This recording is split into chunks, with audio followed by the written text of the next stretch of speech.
Welcome to the Irish Occupational Therapy Podcast, hosted by me, Jen Trechek. And me, Aileen Rutledge.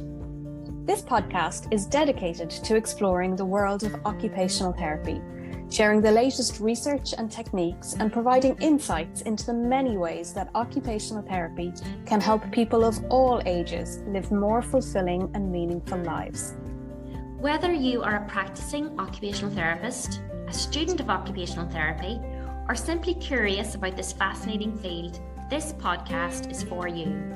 We'll be interviewing experts in the field, sharing stories from the front lines of occupational therapy practice, and providing tips and advice for anyone looking to get the most out of their therapy. So sit back, relax, and join us on this exciting journey into the world of occupational therapy in Ireland. We welcome Sorcha Rice, an autistic senior OT based in Dublin. Sorcha practices from a neuroaffirmative perspective and specialises in PDA. She completed her undergraduate degree in health science in Central Florida and master's in OT in Limerick. Today she's going to share with us her experiences growing up as a neurodivergent young adult. You're very welcome, Sorcha. Thank you. Sorcha, I think we need to start off with what PDA is, because I suppose it's a new term that people are becoming familiar with. There's two different ways of describing it. Pathological demand avoidant, but then there's a more neuroaffirmative way of describing it. Would you mind going through that with us? Yeah, so I describe it as a persistent drive for autonomy. So it's a nervous system difficulty. So basically, when a demand is put on a person with a PDA profile, it triggers their nervous system into fight or flight. So it can be extremely difficult because when you think of the word demand, you can kind of think of an extreme version of a demand. So it can be like, do this, do that. Whereas demands for someone with a PDA profile, they can be really small. So it could be just a question. So it could be, how was your day? Or what did you do in school? It could be like, come down and do your homework. So it can be really small demands that trigger your nervous system into fight or flight, and you can have really big responses as well. Okay. I like that that desire for autonomy. So that's more, again, if we make that in more layman's terms, it's that need to have a little bit more of control over how your day looks or how an activity runs. And that feels safe for the child or young person. Like how I feel about it, like how I visualize for myself, because I have a PDA profile, so I think about it as a balloon. So pumping up a balloon is adding the demand. So they're building up and building up. And as the balloon gets bigger and bigger, you have to control the environment around it so it doesn't pop. So then you control everything. So it could be like controlling food, or like if I explain it for like a school day, so they go into school, they have to sit at their desk, do their work, so the balloon's getting bigger and bigger and bigger, and then they get into the car after school and their mom could be like, how was your day? And that could pop the balloon and cause a big meltdown. Or if they got through the car journey home and then their mom is like, sit down and do homework, and they want to go and play video games after school. Video games are a great way to put control because you have complete control over the game. You can stop whenever you want. It's predictable. You know, if you do this, this will happen. And if they're told they can't do that, it'll pop the balloon. So the more demands you experience, the more control you need in your environment. That's new learning for me, Sorcha, in terms of demands can sometimes just be a question. It's not even something that is required. It's just the response that's required rather than an action. Is that what you're saying? Yeah. And I think questions can be really difficult for demands, because it's like when you ask a question, most of the time there's an expected response. So like, do you want to go to the playground? Like, you know, your mom's standing at the door getting ready to go, you know, your siblings want to go. So it's not even a question because the person asking you is basically, you know, the answer they want. Or it can be like in school, do you want to do this or this? Like, you know what people want your answer to be. So that can be triggering as well.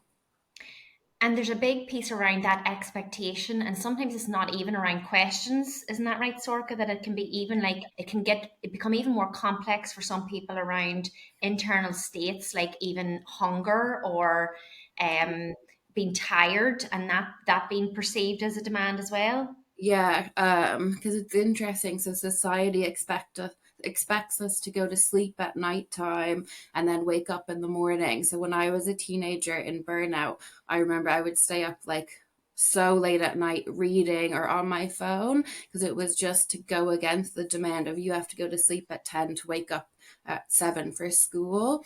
So it's interesting. Society places so many demands on us that we don't even realize.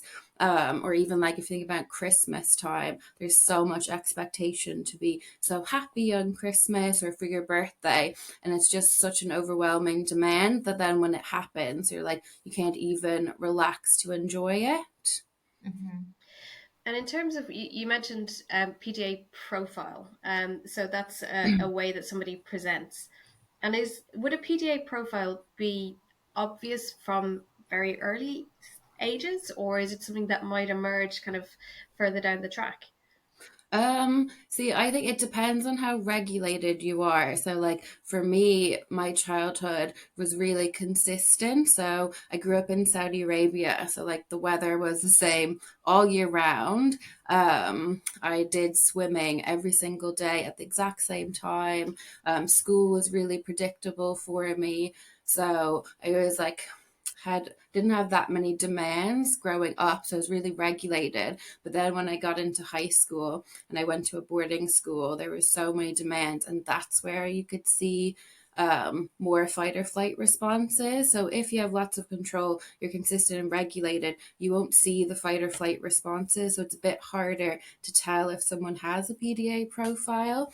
But I can usually tell in sessions if there's kids that come in and are like, can I do this? Can I do this? Can I do this? So if they're asking to do lots of things, I know that they're in fight or flight, whereas at home, they'll control everything. So their parents are like, they're not like this at home, or they're not like this in school. Okay. And so it sounds like it looks like bad behavior for a lot of people is the way that it might be perceived. Somebody who's just not doing what you want them to do, or paying attention, or doing the things that are expected of them. Yeah, so I think that's why oftentimes children with PDA profiles are so misunderstood, is you look at that snapshot behavior and you just think they don't want to do this. You might be thinking that you're like supporting them and being like they love trains, and you've set up a train set for them to do, and then you say, let's go do this train, you're placing a demand, and they're like, I don't want to do this. And so you're like, you think you're trying so hard to support them and they won't even do that, but you don't see the build up. So maybe it's not the right train set that you've put out, or maybe they had a really difficult transition that morning and the demands are placed upon them. Maybe they didn't sleep well. So that's why it's so important to look at the build up before the balloon pops to prevent the balloon from popping. But it is hard to look at that behavior and try to look beyond it, because it oftentimes triggers you into fight or flight because they can be such extreme responses. Sorka, could you describe for us some of your experiences growing up and how having PDA was a strength? Like, what did it bring to your life that was an added benefit and brought you to who you are today? I think I am really good at picking up on other people's energies because my nervous system is so sensitive. I can tell when someone is dysregulated just by them walking into the room.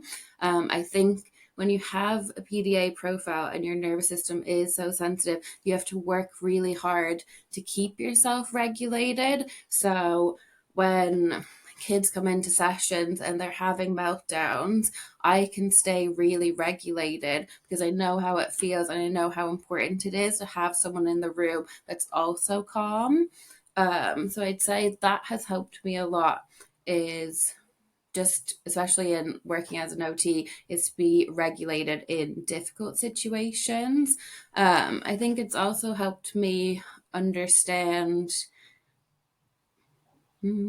Well, let me just think for a second. Sorry. Okay. Um, Can I ask, Sorcha, at what stage did you realize that you had a PDA profile, or how did you come to that awareness or knowledge? I think so. I had like my most significant burnout when I was a teenager. So I had complete school refusal and I had to leave school. So it was when I was living in Saudi and then I went to boarding school in America, and it was like a complete shock and change. Everything changed for me. So like Indiana, the weather is extreme. So they'll have a hot summer and like snow for like 6 months out of the year. And I was in boarding school, so I had to mask all the time. I didn't know I was autistic at the time, but looking back, it was very clear. But it just built up and built up, and I started to control my food because I felt like I had no control over anything else. So I controlled my food, and then it got to a point that I was fainting and feeling really weak. So I felt like I can't even control my food, and I had a huge meltdown. I was suicidal, and I remember I had to ring my parents and ask for help. And I think that was the hardest thing, was to ask for help. But then my mom flew from Saudi. We went to lots of different psychiatrists, and they kind of had recommended, like, America has a lot of medicine. So they just recommended antidepressants, and that was it. And that didn't work for me. But we went back to Saudi and I met an amazing psychiatrist, and he is actually more OT based. So he recommended, he was like, you need exercise, you need to like reduce all demand. So like I didn't have the pressure of going back to school. I just kind of worked on regulation and took a break. I think it was like 6 months off from school. And then I went back to school, but it was in a completely different environment. It was a day school in Florida, and I lived with my mom and my sister. So I didn't have to mask all the time. But looking back, I can definitely see that the demands were building and how my nervous system just couldn't cope. And I think all through my life, like I have interoception difficulty, so I don't realize when I'm getting burnt out until it's really big. So that has happened lots of times where the demands build and build and build, and then I'm just like, the balloon pops and I'm like, oh, I need to cope and like take a break and reduce demands completely. It's amazing how the impact of the environment, like again, we always think about the person and what's gone wrong with them, but look at how the environment changed everything for you, Sorcha. Yeah. The Yeah. impact, like a devastating impact, that. Yeah, because I often tell parents that it is so much easier to regulate their children in the summertime here in Ireland, and like so difficult in the wintertime here, because like the even just like or like the brightness of the day, like having the dark evenings, everyone in Ireland talks about how it's so difficult. So I always tell parents to like list out everything they're doing in the summer, what their child is doing. Are they going to walk to the playground? Are they going on the swings? Are they going out to the water and swimming and stuff, and trying to get that same sensory input in the wintertime at home? But it's so difficult. Yeah, I see that as well. It's like cabin fever in the evenings, dark evenings, and nobody's getting any of that sensory experience that they need to burn Yeah, off energy. yeah, It sounds like it might be quite difficult to come to an awareness that there is PDA, though, because what you described there could be considered an eating disorder, or could be considered yeah. depression and suicidal ideation alongside that. There's so many different variables. It must be quite difficult to kind of go, actually, this is what's going on. Yeah, I think it's kind of trying to look at beyond what's happening. So like if you just looked at the eating disorder, you'd be like, okay, if we fix that, that's fine. And then I think it would be a cycle of like a lifetime of, Something else. let me control food, but then you stop controlling food, then you control it again. But trying to look beyond that to be like, why is it happening? So to me, it was total control, because I felt so I didn't have any control over anything else. Nothing was predictable. So that's why now, like, I love having the same breakfast, lunch, and dinner. It makes me feel so happy because I'm like, it's predictable. I know exactly how I'm gonna feel. I know what it's gonna taste like. So like there's different ways to have control over things in a healthy way. Or like, I know I love getting up and going to the gym in the morning and getting the exercise in. So then I feel regulated for the day. So there's different ways to make the control and the demands healthy, but it's kind of understanding why. So Sorcha, fast forward then, you went and did your undergraduate in Central Florida, isn't that right? And Yeah. then where did OT, how did that arrive into your life? So for my health science degree, originally I wanted to be a doctor.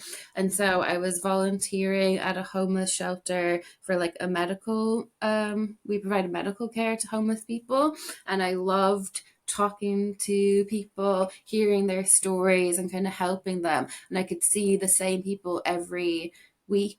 So I love that you're a part of their like journey. But then I worked in an ER in Orlando. And it was just like, you saw the person, you made them stable, and they were moved on. And I was like, oh, I want to know what happens to them. I want to hear their story and everything. So I felt like that was what I was missing. And then my neighbor, Melanie, is an OT. And so she, I asked her to shadow, and I just loved it. She went to different people's houses and we got to see OT, and like her connection with the families were so amazing. And I was like, hey, this is where you can see the journey. You can really support people in a holistic way. So then I did my health science degree, and then I took a year off before doing my master's, and I got to be a nanny for a family, and their oldest daughter has cerebral palsy. And so I kind of got to see they had physio, OT, SLT all coming to the house and providing therapy. So I kind of got to see an inside view of what it was like, and like how difficult it is to kind of manage all the therapies, how realistic it is to do kind of the recommendations at home in your busy schedule. But yeah, I think that just really affirmed that I really want to be an OT. And then I did my master's in Limerick, and I loved it. We did lots of different placements, so I kind of got a good idea of what OT was going to be like. Tell us about your placements.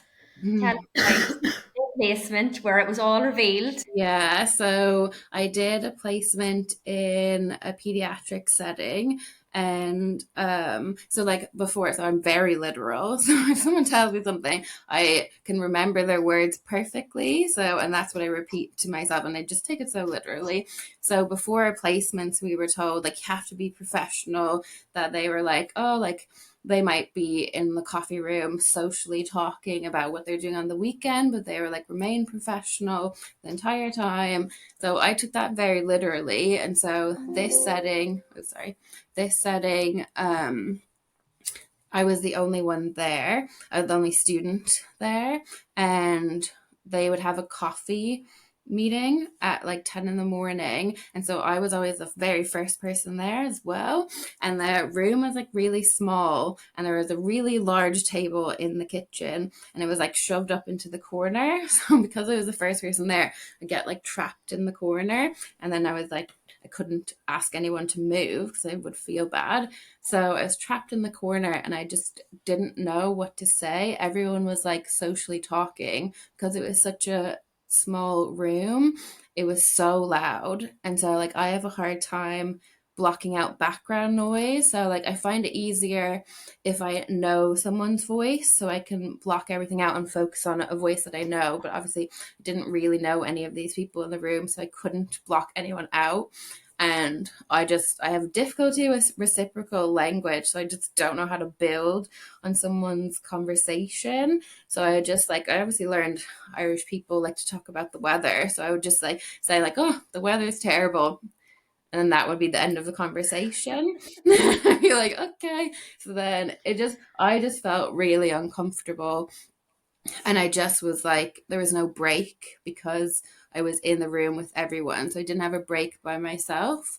So halfway through my placement, I was told that everything was going really well except my social skills. And so I was told that to be an OT, it's really important to work on a team and get along with everyone. and that socially I wasn't doing very well, and that my placement grade would be severely impacted by it. So it was kind of like a shock to me, because like I was told my whole life that I was shy or quiet, but I wasn't specifically told that my social skills were so poor, so much so that they would affect me passing my placement. So that kind of shocked me. And then it made me even more anxious, because I was like more hyper aware, because I was like, oh my God, I don't know. Like my brain just goes blank. Like if someone's not talking, I have no idea how to start a conversation. So I'm just like, and I am really comfortable in silence. So I don't realize often how silent I am, because I'm processing everything that's being said in my head and going through conversations over and over again. So, anyways, at the end of the placement, I was told very casually that I was autistic and on the spectrum. And that was it. There is no like support or like what to do. It was just, there it is. And then I left this one, and I was like, huh, like my sister collected me, and I just got into the car and I was like, she just told me I was autistic, and we are like, huh. And then that was it. And then I think I was just drawn to working with autistic children. And then in sessions, I would explain what it means to be autistic to lots of kids. And they'd be like, are you autistic? Like, you understand this a bit too well. And then I started to realize that I definitely was autistic. And I think everything kind of made sense for my life. And then I started really working with a lot of children with PDA profiles. And then I was like, okay, this makes sense as well. Sorry, Sorcha, first of all, that you had that experience. That sounds like it was pretty horrific, and I'm sorry that happened. But yeah, hopefully any OTs listening will recognize that is not the way to have a conversation with somebody. But what has come from that maybe is your Instagram page, which is beautiful, and you share a lot of really helpful resources about PDA and what it is and your experience, as an autistic person and as an OT. What inspires you? Why is that important to you? Well, I think from that experience, I really understood how important it is when you're like, because I do OT assessments, and oftentimes parents will just come in maybe with like handwriting difficulties, or they might have some sensory difficulties, but they're not have no idea about autism. So I've learned that if you I really explain all my observations and the why, and then I say, I think you need to do further assessment to see if your child is autistic. So I think explaining the why before labeling it, because oftentimes if you're just told, like, all you will hear is you need to do an autism assessment, you don't hear the why, and it can be such a shock. Whereas I find when I explain the why, all the parents are like, yes, that's what's happening. And then when you say this can be further explained by doing an assessment, I think that really helps. Because when I was just told, it was like, okay, how is that going to help me? Like, I have no idea where to go from here. So I think that's what's helped. And I think posting on my Instagram, I feel like I like to make things really relatable. So I think about lots of things that kids are having difficulty with, and I try to make it relatable and explain it in my head. And so I think my Instagram has really helped me make connections and write it out for parents to kind of see. And then I get so many parents messaging me saying how much it's helped and how it's helped them understand their child more and themselves more as well, which is really nice. I think from other professionals as well, Sorcha, speaking from experience, looking at your lived experience and hearing how you describe it and reading how you describe it makes it so much more relatable, but also that neuroaffirmative piece as well. So they explain in the why, it's not pointing out all of the negatives or all of the things in the way that it was explained to you by your placement coordinator, that you can't do this, you're not doing that. It's different, and that's why maybe you're playing in a different way, you're processing things in a different way.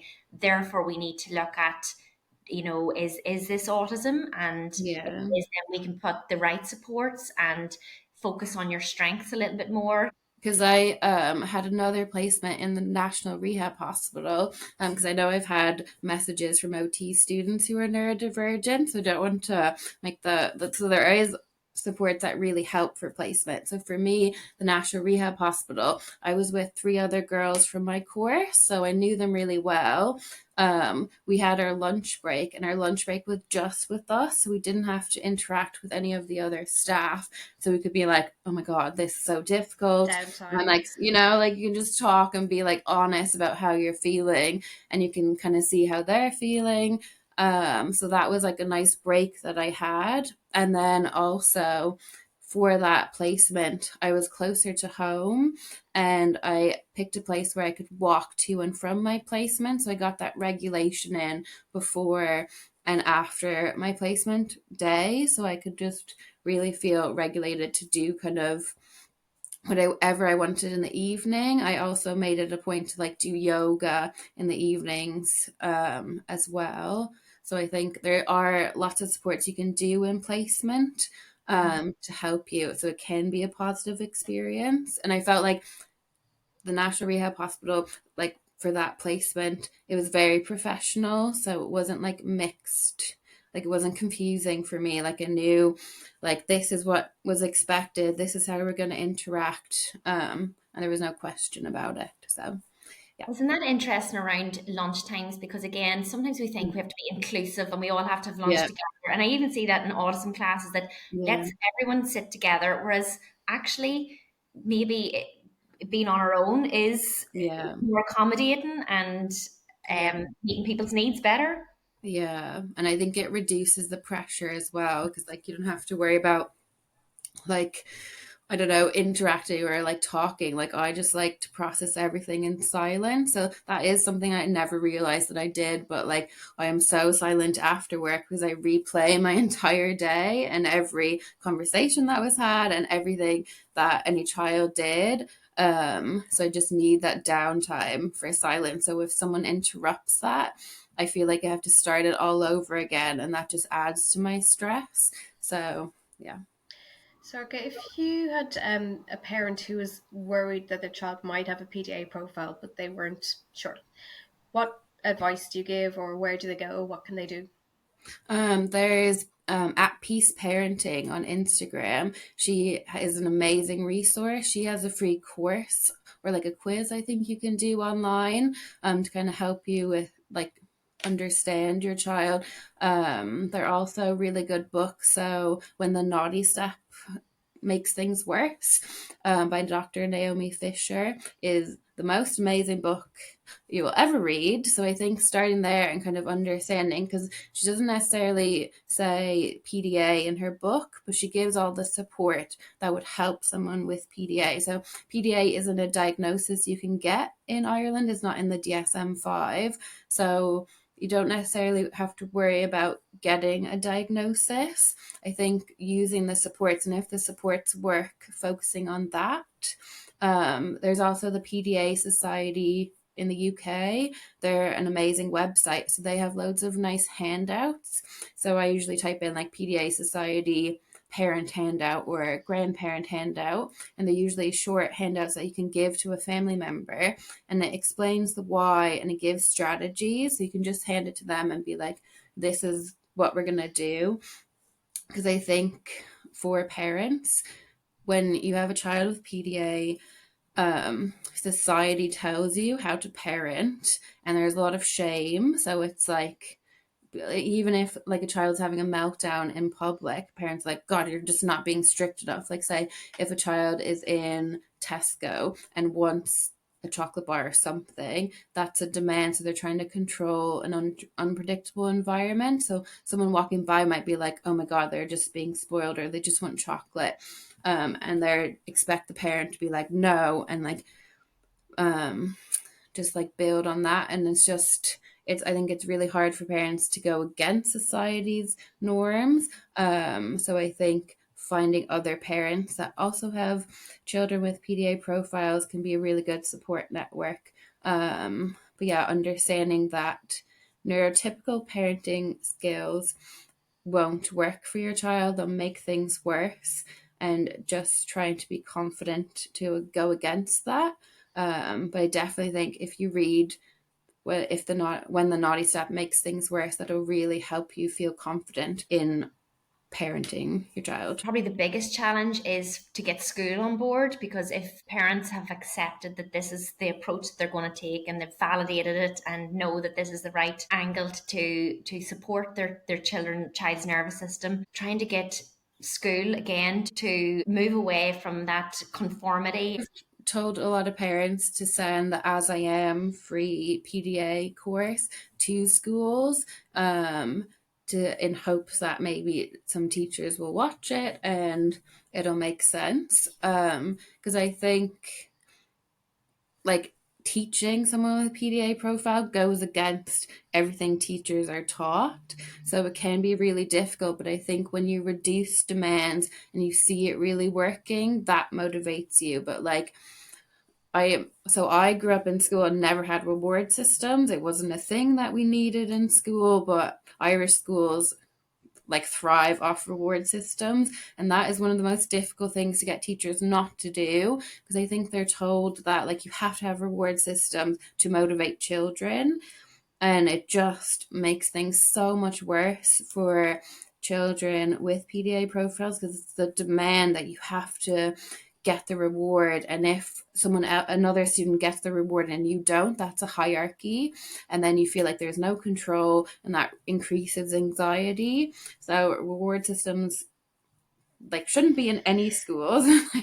They make things worse, and you don't like children will be motivated. I think Dr. Ross Green said children do well if they can. So like every child wants to do these things, but their environment is so stressful, their nervous systems are so sensitive that they can't do the school work, but they are trying their best. And doing a reward system is not going to help them. It's just going to increase masking. It's going to get them to kind of hold all that anxiety in, and then when they get home, it'll explode. So much of the research on self-determination theory as well will say rewards have the opposite effect. They decrease internal autonomy, and just not a system that works. But you're so right. We just think it does. Good to look at the research on that. Yeah, and I think like it must be that like the Irish school system is founded in Catholic religion, where it's like there's such a society's pressure to go to mass every Sunday, and like it's just it just increases anxiety and stress, and it just really doesn't help. But I think that's what I found teachers are so afraid to let go when you talk about PDA support in a classroom is the reward systems, because they're always asking for alternatives to reward systems. And you don't need an alternative. You just need to like reduce demands, and you don't need them. So, Sorcha, you've lots of gorgeous sensory tips and ideas on your page. I love the weighted, getting a hot water bottle cover and making it into a weighted teddy. Can you share some of your absolute fun-inducing activities or piece of equipment that your go-to at the minute? I think I got lycra material from, I can never say it, Guyanese, the material shop. Yeah. It's €10 per a meter, and it is the best thing ever. So I made a lycra swing by getting 4 strips of the lycra material, tying it together, and kids bounce in it, they can jump in it. I can make it like a tunnel, so when you push against lycra, it gives you loads of feedback back, so it's loads of deep pressure. Having it in a swing, so it kind of looks like a hammock if I was describing it, and so when you lay in it, you get full body deep pressure, which is really regulating. But I know lots of people can't put swings up in their house, so I got a tire from a tire shop near my work, and it's just like an inflatable tire, and I tie the lycra material around the tire, and so then you can slide in, and so you can still kick against the material and get the probe, but also getting the full body sensation of having the tire all the way around you. So the kids absolutely love that.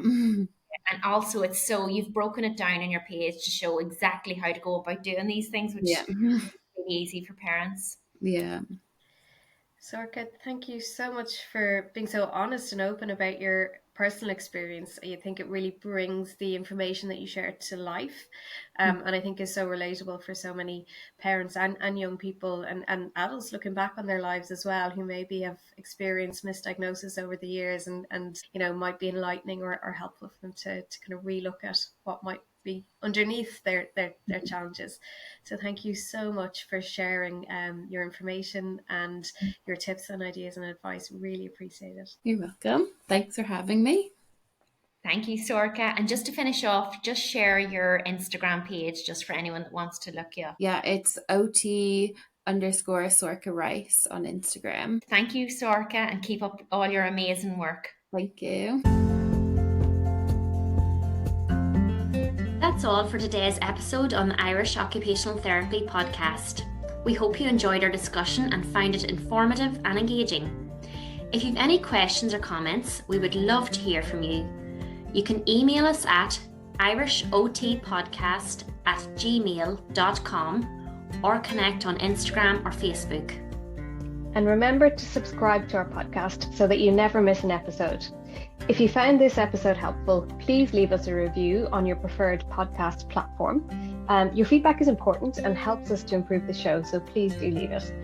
Thank you for listening to the Irish Occupational Therapy podcast, hosted by myself, Jen Trechek. And myself, Aileen Rutledge. We look forward to sharing more insights and knowledge with you in future episodes. Until then, take care.